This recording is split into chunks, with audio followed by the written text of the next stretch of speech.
Welcome. I'm Miss Jill, and this is In the Know.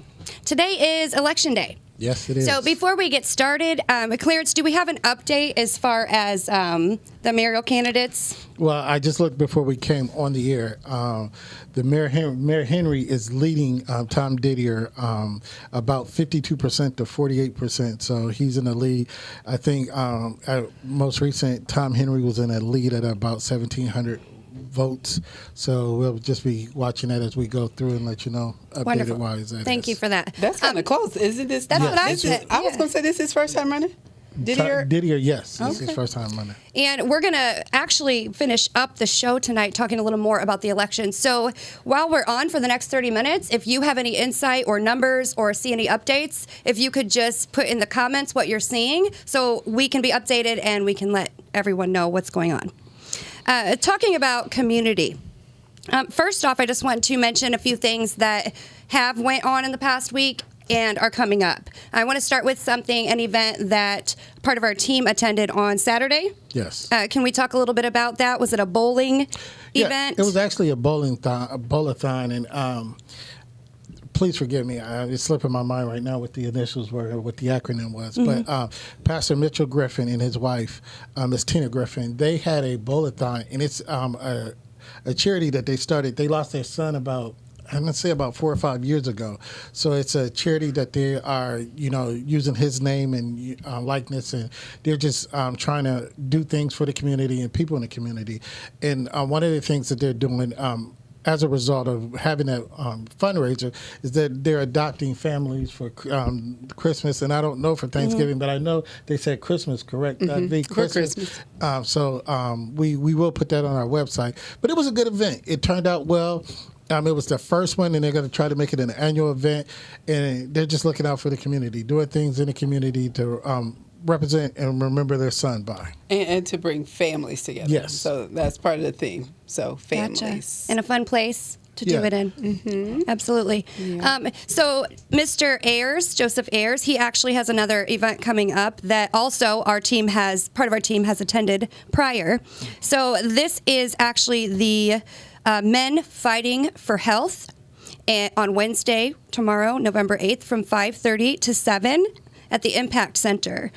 Clarence or E, if you guys want to speak on this, I know we mention, things that are going on a lot, and Joe is somebody who has a lot of events, so not just events, but these can be considered lifelines, and I'll tell you why I say that in a minute. So can we talk a little bit about what you guys saw at the health event? Well, I like what Mr. Ayers is doing, and I pray that more of us as men in the community get behind us and enjoying in his events or his seminars or his meetings or whatever you want to call it. He has it every second Wednesday of each month. And what he does is he has men health concerns, and he has topics about men's health concerns. The one I last went to, they talked about various things, cholesterol, ED and treatments and things like that. Talked about cancer, prostate and colon cancer. But what he's doing is he's giving men a comfortable and safe and open environment for them to talk about and ask about health questions that they wouldn't normally talk and ask about. He brings in professionals. He has doctors there. He has, counselors there. He has people there. This is a great event, and it's free. That's the one thing it is. It's free. You can go in and you can get all this information, and I'm going to tell you, there's no shortage of information while you're sitting there. He gives you as much information as you possibly can. He won't let you go away without an answered question, but if you leave without your question answered, he'll make sure he gets with you and let you know or get you the right answer to the question that you had. We always hear about Joe. I'm just wondering, partners, he's doing this all by himself? Because this seems like a lot of work for one man. Or is he Superman, he throwing on a cape with... We're not looking. I asked him that, and certain things he had partners for, and certain things right now he's still doing on his own. It's a labor of love, and he does get community donations. People off the side gives him donations. Say we like what you're doing. Here's a couple of dollars to help you with your mission to do what you want to do. But you can support him. You find him on Facebook. He always tells you find him on Facebook. I think he has his number on there that you can call him, reach out to him, and you can donate. But more than the money, it's if you know Joe Ayers, if you have ever encountered Joe Ayers, he gives everything he has to what he's doing. He does. and loves Amazing. it. Loves You can it. tell just by, I mean, how many times have we had him on, and every time he talks about something that he's doing, he's so excited, Yes. just giddy. So Yeah, and it's just a labor of love for him. He's a wonderful guy. We just got, and that's why I encourage men. Get out and support him, because he's out there giving our community something that we need, something that we don't utilize a lot, or we as men, and we talked about it on many shows. We as men don't talk about our health or go in a concern about our health, and this is a open, safe environment for, and women. I'm not just going to say women. Men, you can bring your partner, your wife. He even put that on the flyer. Women. You can bring the women, because you never know who is your support system. And, if your wife, your mother, your whoever's your support system, have them come so they can get a better understanding of what you're going through as well. And one of the coolest things about it is, like, the doctors that's there, you can actually sit down with them and have that conversation one-on-one. They won't say, no, just meet me at the office. They sit right there and hold that whole conversation, that any question you have right there on the spot. And that's huge. I think so. Yes. So the reason I said that I use the word lifeline is today I spoke to someone, Miss Bree Andrews, and we've actually had Bree on the political segment a few times. So next, actually November 11th. So I think that's Saturday, this weekend. That's There's this a weekend. mental health seminar, and this is being held at Pilgrim Baptist Church on Gay Street. It's actually 1331. It is a free event. I did not bring the flyer, so I cannot remember the title. But what it is to raise awareness for mental health and suicide. And Miss Andrews is actually going to be speaking along with some other speakers and just kind of giving a testimony. So today I reached out to her and we exchanged words. And I'll tell you that it's not just an event, because now I know that Bree or any woman has went through some things that I have also went through. And I would have not known that had we had the conversation today. So not only did she open up, but in turn, I opened up to somebody who isn't a great friend, who is just a business acquaintance. So a lot of times when we have these events, just, an event's not going to cure you. But what if you are having issues and you don't have anybody to talk to, or maybe you don't want to tell whatever, and you run into Clarence at this event and you connect. That's how I felt today with the very, brief interaction and conversation with Bree. So Bree will be speaking at this event again, November 11th. It is free, and I will find the flyer. It's a very nice flyer, and I will post that. I apologize, I forgot it. With that, as we were talking about Mr. Ayers and everything, yes. And here's one of the things, we are always quick to say what we don't have in our city and what we could be doing in our city, but the things that's going on, we don't go out and wholeheartedly support or embrace them. Like you said, you never know who you'll come across. And Mr. Ayers thing, when we first went, I went as a professional to cover it. Yeah, for I just sure. went to cover it, to get footage, to see what it was about. But it became so engulfing that I actually sat down and became a participant. Yeah. And, so I'm sure, this thing with Miss Bree and all of them, they would be. And I think our mental health group here from Your Head on Mental Health Matters, they have seminars every quarter, and I think they have one coming up. I think this may be this Friday that they're on, but if not, we'll post it. And we're just saying, because our community, we're embracing mental health, but we're slowly treading that way. We're not, getting the full grasp of, our mental health or going for our mental health treatment, and again, one of us, and I can say a lot of us men don't do that. So get out and experience these things, enjoy these things, learn more about yourself that you can treat yourself better. Right. I agree. And that event, by the way, is put on by Tunnel Vision, Richard Phillips. He also has a turkey drive coming up, and I'm not sure. I'll post that one as well. I believe it was on the 18th at the Legion, but we'll post specifics on that. Does it give a wild turkey if you have the Legion? Let us know, Clarence. So moving forward, something else happened this week, right before the election. The grocery store opened. Yeah. So the Pontiac. What is it? Is it officially called the Pontiac Street Market? It is. Yeah, it is called. Yeah, that's exactly what That's it's what called. it's called. Yep, I know that's yep. what they were saying. I had to didn't look know if too that was 'cause- official. yep. Its official name. So they had the whole ribbon cutting. They had a nice write up on the city of Fort Wayne, pictures. It looked like a really nice place. So let's just talk about that for a minute. I know there were a lot of oppositions, just like when you do anything in a community. Also, do you think the timing of the opening was It was time a little? I mean, it was just Strategic. It was Monday. I mean, I'm not like. Yes. strategic timing. Before Yeah. Thanksgiving. Before the election. The election. Right. So Yeah. they can say they did something. Right after Halloween? But Is that what yeah, you meant? yeah, they had a soft Right. opening. Like what was it, last Friday or Saturday? Saturday, They I had believe, A soft yeah. opening, yeah. Yeah. But they officially now. When you say opposition, I'm gonna use that term lightly. I think there was a lot more concern, and what I'm gonna say with concern is because, there were some grocery stores that were trying to, grow Yeah. in our community and things. Then again, we speak of Brownlees have been there for years.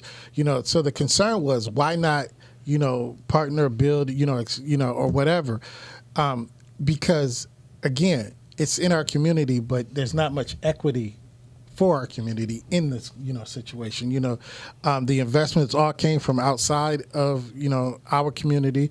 It's a benefit for our community, but overall, what stake do we have in I'm it? gonna ask you a question, Clarence. You said it's not much equity, and it really is not. But the biggest thing for us to have equity into something, we can't let somebody else do it. We have to do it. I'm agree with we you on can't, that. We can't sit there and say, "Oh, well, it's not going to benefit the community." Well, if you want it to benefit your community, you got to put it in. Yeah. You have to do Yeah. it. We can't expect nobody else to put something in our community if we don't even take the time to put something in our community. And let me add to that, E, because you're 100%, and we Yes. had time.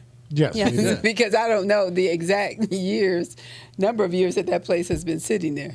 Yeah. So we have had time. Yeah, so I agree that with building actually been sitting dormant for about 7 or 8 years. Really? you. We Yeah. could have done Yeah. something Yeah, with it. it used to be what Vincent Village. Yeah, shop? yeah. Vincent Village Street Shop. Right. So we can't complain about it not giving us the community equity because we didn't put nothing into it.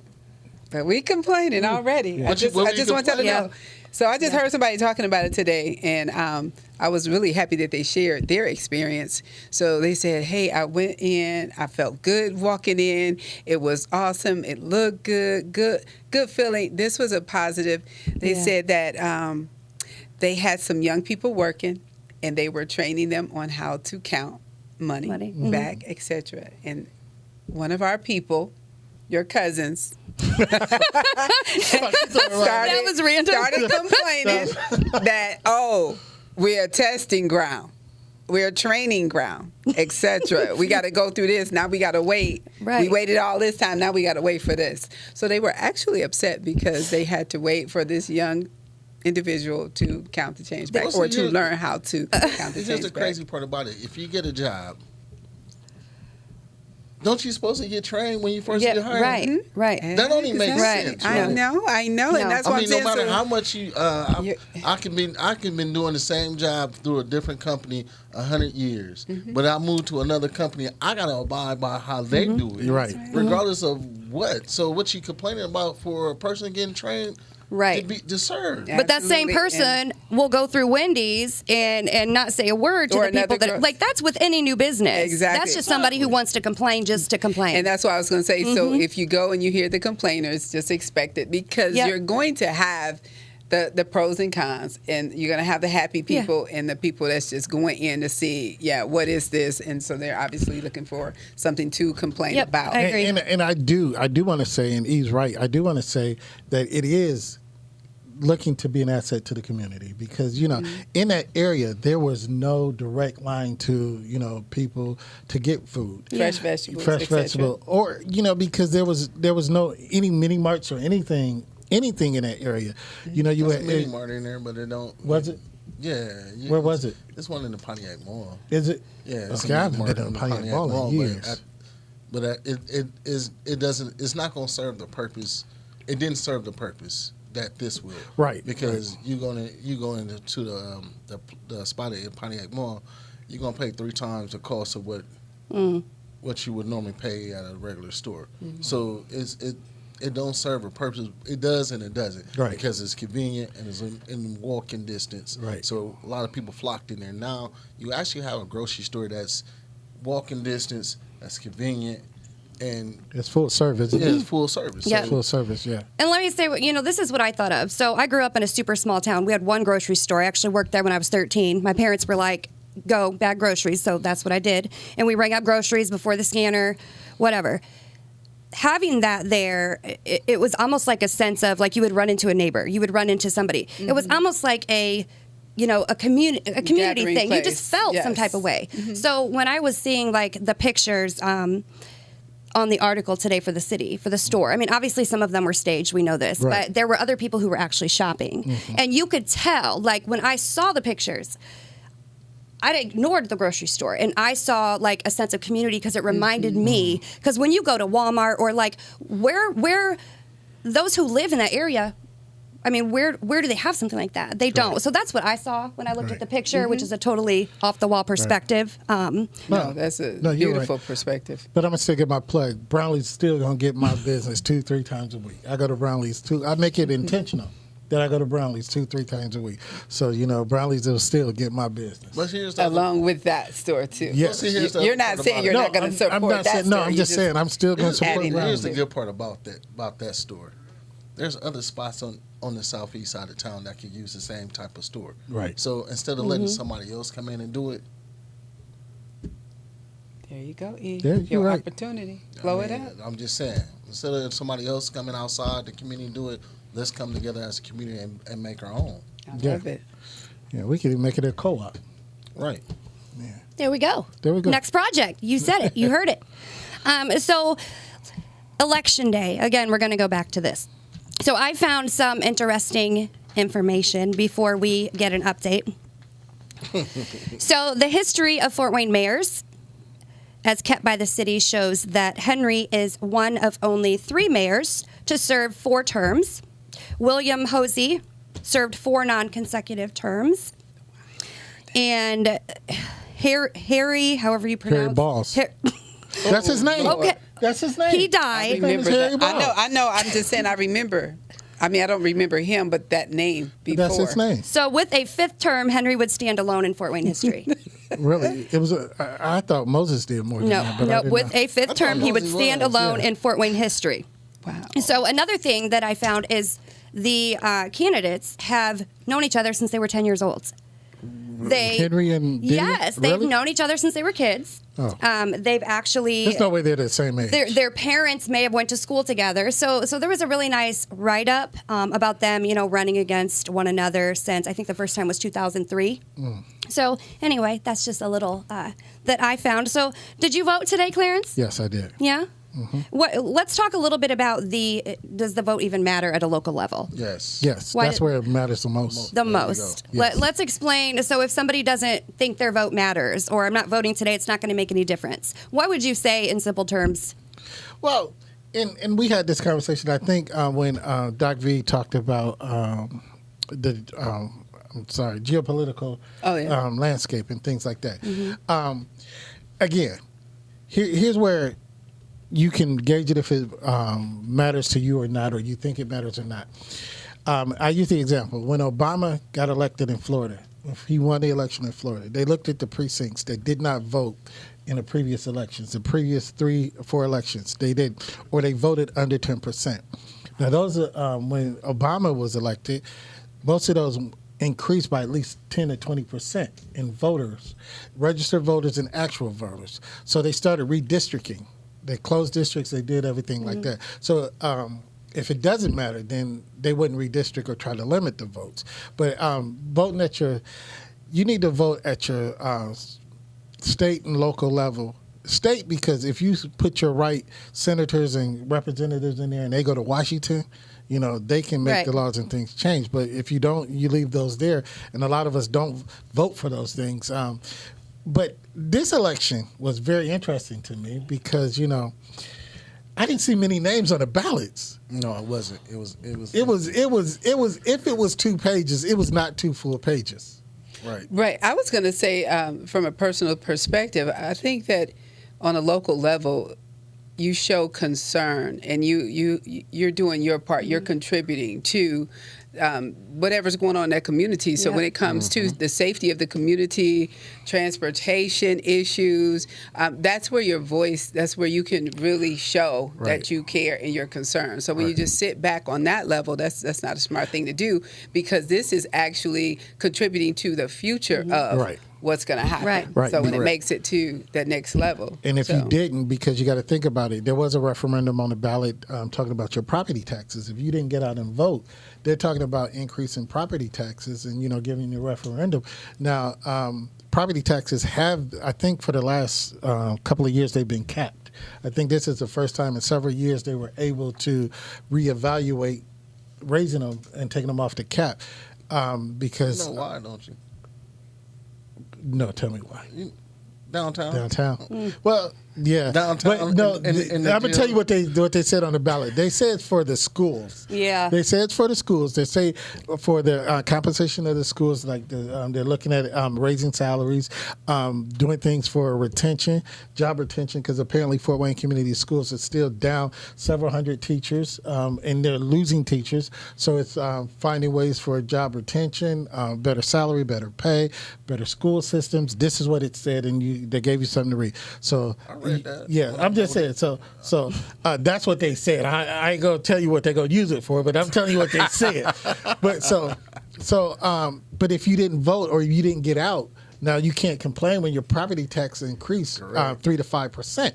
Because you had that opportunity. That's why I say at the local level, you have the opportunity to help with these changes or what stop these changes. You have the biggest voice in your local. Your voice really is loud. If you go out, if I don't want Clarence in office, I'm finna get a gang of people. We finna get Clarence out this office because Clarence ain't doing what he's supposed to do. Right. I mean, that's when your vote is really loud. So can we get an update? It hasn't updated. It hasn't updated. No, it hasn't updated. Do we have any prediction? I mean, do you think My that? question is this: how many of y'all got phone calls? Oh, I got them, man. Mine started back in September. Me. Phone call, text messages. I didn't get any. My next question is, None. That's because they just feel like you're gonna vote. Right. Right. That'd be That's racist. That's racist. I mean, they be straight. racially profiled you, Jill. That's fine. Take me off the list. I don't want to be on it. But honestly, I feel bullied. Because it's just been I don't so want to call much, and early and late in the evening. I mean, they just been constantly. And how is that going to make you, like, if you don't know who you're going to vote for, 17 calls at 8:30 p.m. is not going to make you be like, oh. But then the way they send it, hey Veronica, like they know you. This Chris Paul, what's up? Yeah, you gonna vote for me tomorrow? Yeah, I mean, like they know you. That's the type of text message it is. My question is now: you did all this phone calling and texting. You gonna text me after all these election and stuff over? Right, if you win? And ask me my to go opinion. to dinner? Yeah, ask for my opinion what you should do. No, you're not. No, he deleted your number as soon as he sent that block. Yeah, but no, they did, and the funny thing is, I got on my sister and my niece because I got all their calls too. I was like, why y'all giving them my number that they call all of them? Know how they know you like politics. No, but I ain't want to answer all them calls and like, I feel some type of way I got though. text messages, I got phone calls. I mean, feel left out? I kind they of racially profiled you. I'm telling you, they automatically counted your vote, thinking you was gonna vote. I've never had that happen before. Anyway, and I sat back and was like, "How did y'all get my number?" And I never put my number on none of that stuff. POI, public information. I'm finna, and like I said, they're calling me like they know. Yeah. Like, what's up, E? Texting it. What's up, E? Yeah, Really? and like Doug V, hey, I got about 5 of them this morning. Hi, Clarence. We just want to remind you that today is. I was like, I know it's. Can I count on you? Yeah. Can I count on your vote? And the tactics. It's funny that you say the tactics. Tomorrow we're actually going to be talking about artificial intelligence, the evolution of it, how it affects daily life. So when we finish talking about voting, we have to think of artificial intelligence. And something that I read is, like V just said, the tactics and everything. So there are a lot of threats to the voting system, and not threats that aren't already present, but what they're saying is that AI is going to take those threats that are already present and just completely maximize them to massive proportions of threats. So do you think that, and we'll talk about this more tomorrow with AI, but do you think voting is going to, like they said, be changed by AI? I mean, aren't they already using AI? Well, yes. It's going to be changed by I mean, how is it vote? Like, what's the voting is going to be changed by the government. Right. And it's not under attack by AI. It's under attack by the government. It be a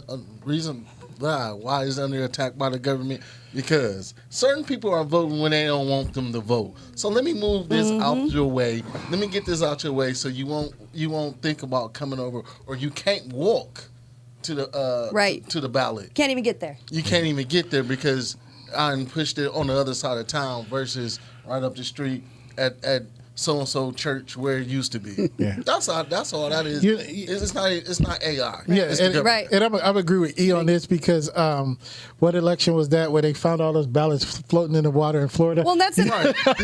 that wasn't AI. Right. That right. wasn't But AI. they're going to use, I mean, as we were talking about, when you do research on certain things with AI, a lot of it has to do with the government. Yes. And a lot of it, I think, is going to be put on AI. That's Absolutely. exactly what I was Because gonna it's say. already going on. Like, it's already happening. Yeah, what was the last presidential election? That was 2020? That they're still crying because they say Russia and China, infiltrated and, manipulated the. Some that was a smoke election. screen. No, I'm just saying, but that's what Jill is referring to. They said, through technology and things, Russia and China manipulated the election, and that's why people are, still up in arms and saying that election was stolen, it was rigged, or whatever it was, however they feel. It's because they say that, certain entities and certain things were implemented. My question is, did they ever show proof? I don't see any. I'm just saying, did they ever show proof No. that Russia hacked the voting stuff? Yeah, somebody put it on Twitter. And then it just spiraled from there and became Yeah. law. And that's exactly the point. It's as simple as just showing your ID and hitting a button. I mean, you shouldn't have to go through all this. Show me your birth certificate. Show me, your address on a piece of mail and all this extra stuff that some states do. It should be simple. Just show me your ID.